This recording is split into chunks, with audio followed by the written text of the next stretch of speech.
Hello, hello. I know I said that I wouldn't do many more talking videos, but I was just driving home from work and I got hit by a bit of inspiration. And I'm learning that if you get hit by that inspiration, you've just got to act. Because otherwise you'll kind of subconsciously talk yourself out of things and you'll end up forgetting to record or forgetting what your point is. I recently read an article about Joe Rogan. When he comes up with an idea for a joke, he physically runs away from his wife so that he can write the idea down before it dissipates. And I'm trying to adopt that when I can. Obviously, I'm not just going to pull over on a motorway, or if I've got a Casper in the back, or I'm genuinely busy with life stuff, I'm not just going to stop. But I've got a bit of free time today. Sorry, I'd say I'd edit that out, but I literally don't know how to edit, so I'll just leave it in. So yeah, I've got a couple of hours free. I'm listening to Rick Rubin right now, interviewed John Frusciante from Red Hot Chili Peppers. And it's made me think quite a lot about... I'm a bit apprehensive when bands like Red Hot Chili Peppers, who, for me, after In Me, like, the Red Hot Chili Peppers to me are like my childhood. Like, they were the ones that got me into music, whereas In Me kind of overtook from Red Hot Chili Peppers. And I've always approached them with like a level of apprehension of listening to their new stuff, because I hold, By the Way, Californication, Mother's Milk, what else? I've done some other songs, some other albums. But yeah, like Freaky Styley, just anything like that. The album with Backwards on. The most recent album I've listened to with the Red Hot Chili Peppers was Stadium Arcadium, and I physically bought the disc for that. So that was like 10 years ago, maybe.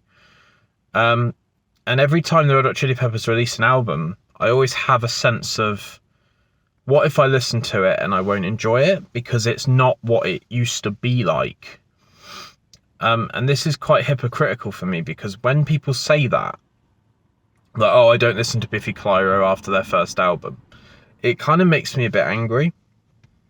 Because I'm like, Muse's next album is still going to be within the Muse universe, but it's just going to be slightly different to their last album. But yeah, I don't know. Just wanted to. I don't know if other people feel the same. But I need to listen to. I think it's called Tales from the Dream Canteen. I did listen to Joe Rogan interview Anthony Kiedis, and Rick Rubin's also interviewed. I think he's interviewed everyone from Red Hot Chili Peppers. I've recently listened to the one with Chad Smith, who's a Red Hot Chili Peppers drummer. But yeah, I don't know. Just I feel this enormous sense of like, please don't be bad and taint my opinion of them as a whole. What was it? They did Uplift Mofo, Party Plan, Freaky Styley, Mother's Milk. There's definitely an album between that one and that one. One Hot Minute with Dave Navarro. They only did one album with Dave Navarro. Just as a side note, it's an awesome album, but it's not the Red Hot Chili Peppers. Like, you need John Frusciante in the Red Hot Chili Peppers, in my opinion.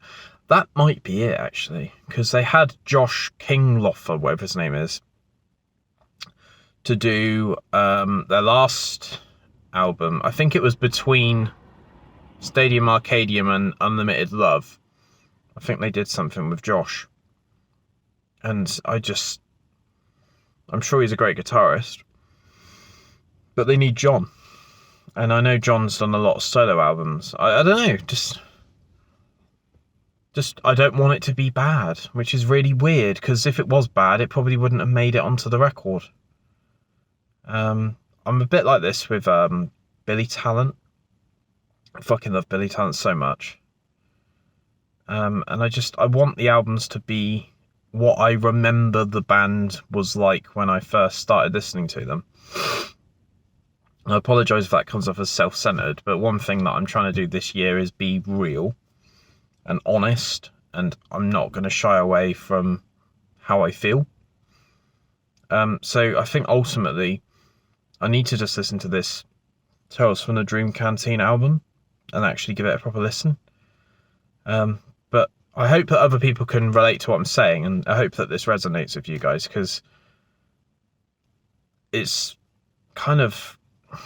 like musical anxiety, that it might not be as fulfilling as I expected it to be, you know? But yeah, this isn't podcast related, this is just life related. That person's obviously pulled up behind my vehicle, realised that I'm talking rubbish into a camera, and driven off. So yeah. But yeah, just wanted to get that off my chest, and trying to be a bit more open and honest, and appreciate if you don't want to listen to this. You know, it's not an interview. But yeah, what's going on behind the scenes of ABP? I think ultimately I just need to listen to this album. I don't want it to grow. I don't want it to become a bigger deal than it is already, sort of thing, you know. But yeah, hope everyone's good. If you do like my ranting videos, please let me know. If you don't, fair enough. Don't have to watch it if you don't want to. But yeah, I'm trying to calm down. Like I said in my last talking video, I'm trying to calm down. I'm trying to let the world steer me, rather than me constantly having to be at the helm of the ship, steering all the time, you know. And if some of that means pulling over, turning my phone on, and recording an episode of this, then maybe I need a therapist. Maybe that's ultimately what this is all about. But yeah, thanks for listening, guys. Thanks for listening to me waffle on. If you are new here, I'm sorry. If you subscribe, I promise these videos will get better. And if you don't like the video, then just give it a dislike. I'm not really bothered, to be honest. But yeah, I need to listen to this album. If you have heard Tales from the Dream Canteen, please drop a comment and let me know. And let me know if I'm crazy. I'm probably going to call this video Am I Crazy for thinking this. So yeah, right, I'm going to leave you to it, guys. I hope everyone's good, like I say. Always reach out if you're not feeling good. January's a really horrible month for quite a lot of people. Financially, emotionally, weatherly. It's really bleak in Weymouth at the moment. But we just keep going. It'll get better. Sometimes things have to get worse before they get better. So yeah. Right. I'm not going to thumbs up and I'm not going to nod, because I'm noticing that a lot on these videos. So, but yeah, right. I'm going to leave you to it. I'm going to play some Pokemon for a couple of hours, and yeah, enjoy. I just nodded. Ah!